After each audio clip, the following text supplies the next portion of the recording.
Baiklah, Assalamualaikum warahmatullahi wabarakatuh. Perkenalkan, nama saya Khairun Nisa, NIM 2120040.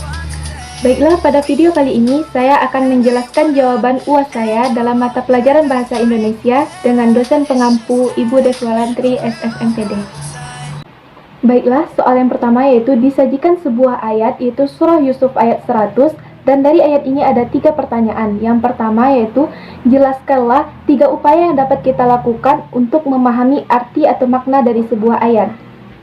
Ada 3 upaya yang dapat kita lakukan untuk memahami arti atau makna dari sebuah ayat. Yang pertama yaitu, memahami ayat Al-Quran melalui artinya, isi yang terdapat dalam ayat tersebut, dan isi kandungan ayat tersebut. Berdasarkan arti ayat tersebut, dapat kita pahami bahwa ayat tersebut menjelaskan tentang betapa besarnya karunia Allah Subhanahu wa Ta'ala yang telah menjadikan nyata takwil mimpi Nabi Yusuf yang ingin bertemu dengan keluarganya. Yang kedua yaitu memahami makna dan ayat Al-Quran menggunakan kitab tafsir. Ada beberapa kitab tafsir yang dapat kita ambil sebagai rujukan, yaitu kitab tafsir Quraisy Shihab, kitab tafsir Ibnu Katsir yang memiliki pemahaman yang sangat luas, sangat mendetail, dan bahasanya sangat mudah untuk dipahami. Berdasarkan tafsir Quraisy Shihab, dapat kita pahami bahwa ayat tersebut menjelaskan tentang betapa besar karunia Allah Subhanahu wa Ta'ala kepada Nabi Yusuf dengan cara menyatukan Nabi Yusuf dengan keluarganya yang telah terpisah sejak lama, dan kemudian menempatkan mereka pada penghormatan dan kemuliaan. Yang ketiga, upaya yang dapat kita lakukan yaitu dengan mempelajari bahasa Arab. Kenapa kita sebagai seorang muslim harus mempelajari bahasa Arab dan harus fasih dalam berbahasa Arab? Yang pertama yaitu karena bahasa Arab adalah bahasanya Al-Quran. Yang kedua, Al-Quran diturunkan di Jazirah Arab.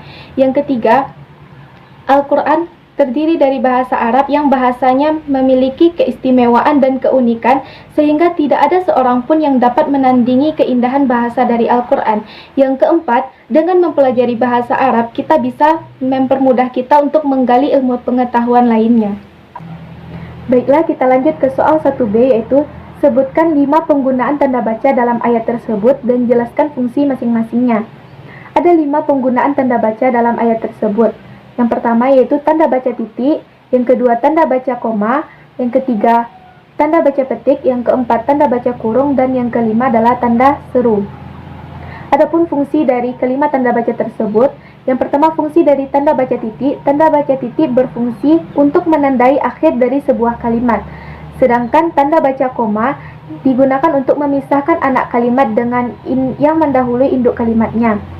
Yang ketiga yaitu tanda petik digunakan untuk mengapit petikan langsung yang berasal dari pembicaraan atau naskah bahan tertulis. Yang keempat itu tanda seru digunakan sebagai ungkapan atau pernyataan perintah atau seruan yang menggambarkan kesungguhan, ketidakpercayaan, atau emosi yang kuat. Yang kelima yaitu tanda kurung digunakan untuk mengapit keterangan atau penjelasan yang bukan bagian utama kalimat. Baiklah, soal 1C yaitu jelaskan semua penggunaan kata maha dalam ayat tersebut dan jelaskan fungsinya. Ada 3 penggunaan kata maha dalam ayat tersebut. Yang pertama yaitu maha lembut. Maksud Allah maha lembut adalah Allah maha lembut terhadap setiap makhluknya. Allah memberikan kasih sayang, mencurahkan rezeki kepada makhluknya, dan menghendaki kemaslahatan yang baik untuk makhluknya dengan cara memberikan kehidupan yang layak. Yang kedua yaitu Allah maha menghendaki. Allah bebas berkehendak atas segala sesuatu, baik itu kebaikan atau keburukan untuk makhluknya, dan tidak ada seorang pun yang dapat mengganggu apa yang telah ia kehendaki. Yang ketiga yaitu Allah maha bijaksana. Allah maha bijaksana artinya adalah Allah memiliki hikmah. Allah memiliki kekuasaan untuk mengatur, menciptakan, untuk menentukan sesuatu bagi makhluknya dengan penuh perhitungan dan pertimbangan. Baiklah, kita lanjut ke soal nomor 2. Disajikan sebuah gambar yang judulnya berikan pakaian hangat untuk saudara kita di bumi Syam. Dari gambar ini diberikan 2 soal. Soal yang pertama yaitu jelaskan dengan jujur apa yang kita rasakan setelah membaca dan melihat gambar tersebut, dan jelaskan apa wujud kepedulian kita terhadap saudara muslim kita di negeri Syam. Setelah saya melihat gambar tersebut, yang saya rasakan adalah rasa sedih, khawatir akan kondisi saudara-saudara muslim kita di bumi Syam. Dinginnya udara dan cuaca yang buruk sering menyapa mereka dalam kehidupan, khususnya bagi saudara kita di bumi Syam di bagian Palestina dan Suriah. Bumi para nabi ini diuji dengan konflik dan krisis kemanusiaan yang tidak henti-hentinya yang membuat jutaan saudara kita di sana hidup dalam keterbatasan dan kemelaratan. Jauh dari rumah yang memberikan mereka kehangatan, banyak dari mereka yang tinggal di tenda-tenda pengungsian dengan pengungsian yang ala kadarnya. Mereka hidup dalam garis kemiskinan. Mereka tidak bisa memenuhi kebutuhan hidupnya sehari-hari, apalagi logistik musim dingin di tengah masa pandemi ini. Nah, satu pertanyaan untuk kita, apakah kita tega membiarkan mereka menghadapi musim dingin sendirian? Rasulullah SAW bersabda, perumpamaan orang-orang yang beriman di dalam saling mencintai dan saling menyayangi antara sesamanya adalah ibarat satu batang tubuh. Jika satu batang tubuh yang lain sakit, maka batang tubuh lain juga merasakan sakitnya. Begitulah umpamanya. Hadis riwayat Bukhari Muslim. Maka untuk itu jangan kita membiarkan saudara-saudara muslim kita di negeri Syam harus merasakan kepahitan dengan sendirinya. Sebagai wujud kepedulian kita sebagai seorang muslim dan sebagai saudara bagi mereka yang ada di negeri Syam, marilah kita berdonasi dengan memberikan pakaian yang hangat kepada mereka, memberikan kebutuhan-kebutuhan pokok dan makanan supaya meringankan beban mereka yang tengah menghadapi masa-masa sulit di negeri Syam. Baiklah, kita lanjut ke soal nomor 2 poin B. Nah, di soal nomor 2 poin B, temukan 15 diksi, kemudian susun berdasarkan urutan di dalam kamus dan jelaskan artinya. Setelah saya mengakses berita tentang berikan pakaian hangat untuk saudara kita di negeri Syam, ada 15 diksi yang saya temukan. Yang pertama yaitu blokade, artinya pengepungan. Yang kedua yaitu camp, yang berarti tenda penginapan. Yang ketiga, cuaca, yang berarti keadaan udara. Yang keempat adalah dekap, yang artinya peluk atau memeluk. Yang kelima yaitu dermawan. Dermawan artinya adalah orang yang pemurah hati dan suka berderma. Yang keenam adalah donasi, yang berarti sumbangan atau bantuan. Yang ketujuh yaitu duta. Duta berarti utusan diplomatik dari negara asing. Yang kedelapan, eksodus, yang berarti meninggalkan kampung halaman. Yang kesembilan yaitu ekstrim, yang arti keadaan paling berbahaya atau bisa dikatakan keras. Yang ke-10 yaitu hipotermia. Hipotermia adalah keadaan suhu di bawah 35 derajat Celcius. Yang ke-11 adalah infrastruktur, yang berarti sarana dan prasarana. Yang ke-12 yaitu kritis, yang berarti gawat atau genting. Yang ke-13 adalah logistik, yang berarti perlengkapan dan perbekalan. Yang ke-14 adalah musim, yang berarti waktu yang bertalian dengan iklim. Yang ke-15 adalah temperatur, yang berarti panas atau dinginnya hawa atau badan. Nah, urutan diksi setelah saya temukan adalah yang pertama blokade, yang kedua camp, yang ketiga cuaca, yang keempat dekap, yang kelima dermawan, yang keenam donasi, yang ketujuh duta, yang kedelapan eksodus, yang kesembilan ekstrim, yang kesepuluh hipotermia, 11 infrastruktur, 12 kritis, 13 logistik, 14 musim, dan yang ke-15 temperatur. Baiklah, kita lanjut ke soal nomor 3 yaitu jelaskan apa alasan Anda harus bangga berbahasa Indonesia dan paparkan apa usaha yang telah Anda lakukan untuk mempertahankan rasa bangga tersebut. Ada 6 alasan kenapa kita harus bangga terhadap bahasa Indonesia. Yang pertama yaitu bahasa Indonesia adalah bahasa persatuan yang diraih dengan penuh perjuangan. Yang kedua yaitu bahasa Indonesia berasal dari bahasa Melayu. Yang ketiga, bahasa Indonesia adalah bahasa yang sangat kaya akan bahasa-bahasa daerah. Yang keempat, bahasa Indonesia adalah bahasa yang sangat mudah dipahami dan juga sekaligus bahasa yang rumit. Yang kelima yaitu bahasa Indonesia juga dipelajari oleh bangsa lain. Tidak hanya kita sebagai bangsa Indonesia yang belajar bahasa Indonesia, akan tetapi di luar negeri bahasa Indonesia juga dipelajari oleh beberapa negara. Menurut Brilionet, setidaknya ada 4 universitas besar di dunia yang memiliki mata kuliah bahasa Indonesia, yaitu universitas di Jepang, universitas di Australia, universitas di Ukraina, dan universitas di Korea Selatan.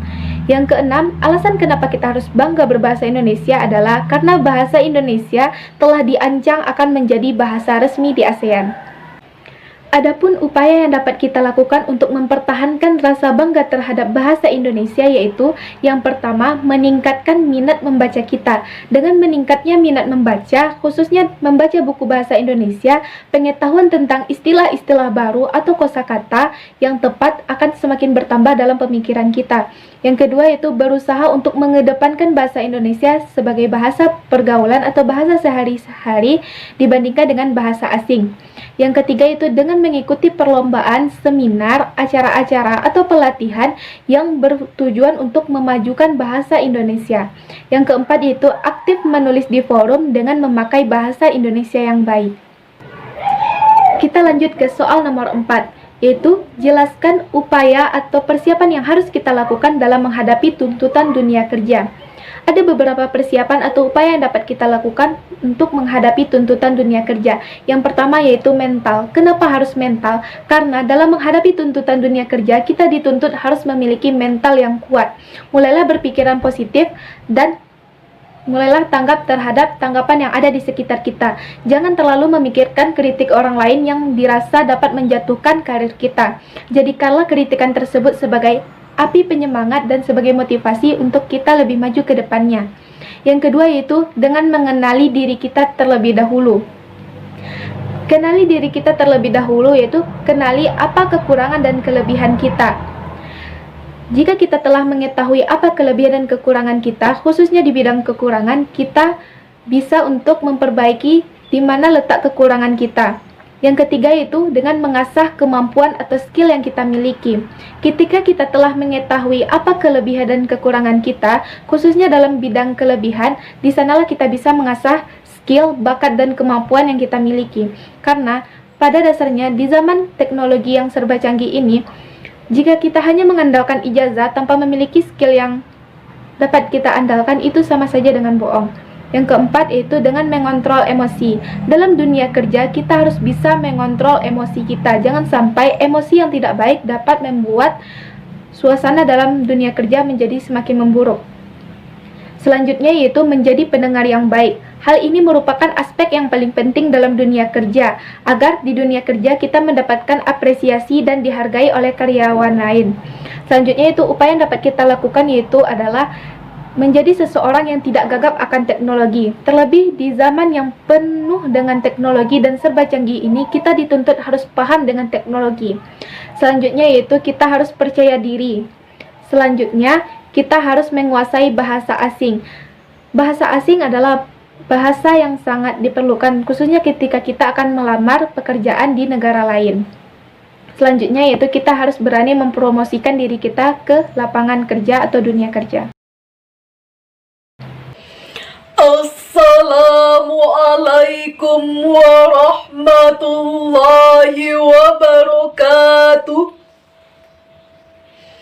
Alhamdulillahi rabbil alamin. Wassalatu wassalamu ala sayyidina Muhammad wa ala alihi wa sahbihi ajma'in. Amma ba'. Puji syukur atas kehadirat Allah yang Maha Kuasa.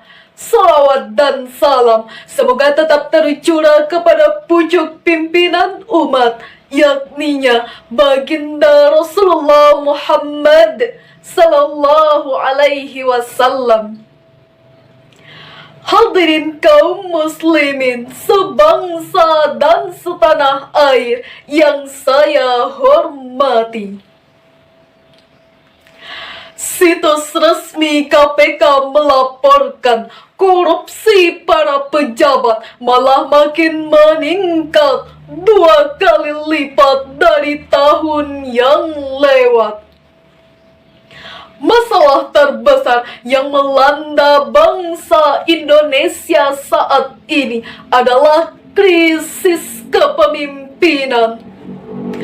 Di tengah bencana yang melanda dan mengepung bangsa, ada kalanya banjir merendam Kalimantan Selatan, longsor melululantahkan Sumedang, jatuhnya pesawat Sriwijaya Air SJ182, perilaku pemimpin yang jauh dari amanah. Pantas kalau bangsa Indonesia makin terpuruk dan sengsara. Untuk itu, amanah kepemimpinan perspektif Al-Quran adalah judul pidato saya pada kesempatan kali ini. Sebagai rujukan, Al-Quran Surah Al-Baqarah ayat 124. أعوذ بالله من الشيطان الرجيم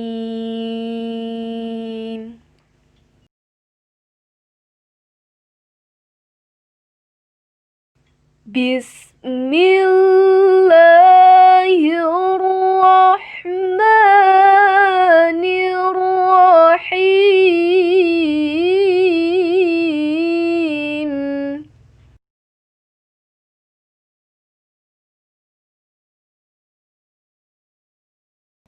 وَإِذِ ابْتَلَى إِبْرَاهِيمَ رَبُّهُ بِكَلِمَاتٍ فَأَتَمَّهُنَّ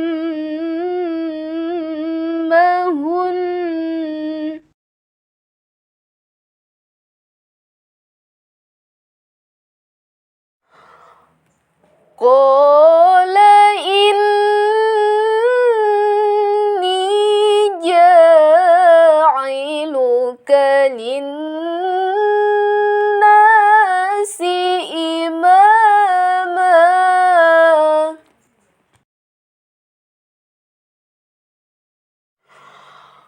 قال ومن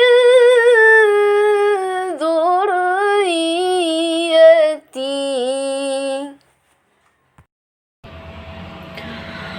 قال لا ينال عهد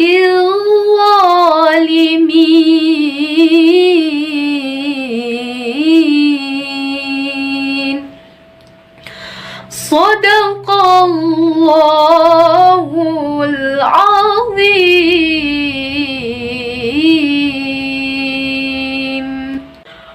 Aku berlindung kepada Allah dari godaan syaitan yang terkutuk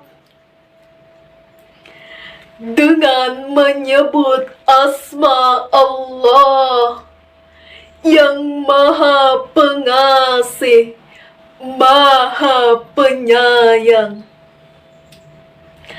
Dan ingatlah ketika Ibrahim diuji Tuhannya dengan beberapa kalimat, lalu dia menyelesaikannya dengan sempurna. Dia Allah berfirman, sesungguhnya aku telah menjadikanmu sebagai seorang pemimpin bagi seluruh manusia. Dia Ibrahim berkata, dan juga dari anak cucuku. Dia Allah berfirman, benar, tapi janjiku tidak akan pernah menyentuh orang-orang zalim. Maha benar Allah dengan segala firman-Nya. Hadirin kaum muslimin yang dirahmati oleh Allah, Al-Alama Surat Turat dalam tafsir Al-Mizan Juz 1 halaman 492 menjelaskan bahwa yang dimaksud dengan bikalimatin dalam ayat tadi merupakan imamah atau kepemimpinan Nabi Ibrahim alaihissalam. Sedangkan kalimat wa idzi batala Ibrahim rabbuh menurut Syekh Ibnu Katsir dalam tafsiru Qur'anil Azim jilid 1 halaman 273 menjelaskan bahwa Nabi Ibrahim alaihissalam telah ditimpa beragam ujian sebelum diangkat menjadi imam. Mulai dari menentang kaumnya yang menyembah berhala, menghancurkan berhala buatan ayahnya, bersabar ketika dibakar hidup-hidup, diusir dari tanah air tercinta, bahkan beliau bersabar ketika diperintahkan untuk menyembelih putra kesayangannya, fa'atammahud ay koma bihinna kullihim. Nabi Ibrahim alaihissalam mampu menyelesaikan tugasnya dengan sempurna. Lalu hadirin, bagaimanakah figur kepemimpinan bangsa kita saat ini? Jujur kita akui, kepemimpinan bangsa kita saat ini sebagian besar sedang dilanda krisis moral. Kita perhatikan lebih banyak pemimpin yang mabuk harta daripada sibuk mengurus kepentingan rakyat. Lebih banyak pemimpin yang hidup berfoya-foya daripada hidup sederhana. Lebih banyak pemimpin yang mabuk wanita daripada sibuk mengurus kepentingan rakyat. Na'udzubillah summa na'udzubillah. Dengan demikian hadirin, jika kita ingin bangsa Indonesia segera bangkit dari keterpurukannya, wahai bapak dan ibu yang duduk di singgasana, jangan berfoya-foya, hiasilah diri dengan akhlak yang mulia supaya bisa membawa Indonesia menuju gerbang kejayaannya. Jika para pemimpin sudah berada di jalan yang benar, insya Allah Indonesia akan segera bangkit dari keterpurukannya dan mencapai kejayaannya. Sekian dan demikianlah yang dapat saya sampaikan. Wassalamualaikum warahmatullahi wabarakatuh.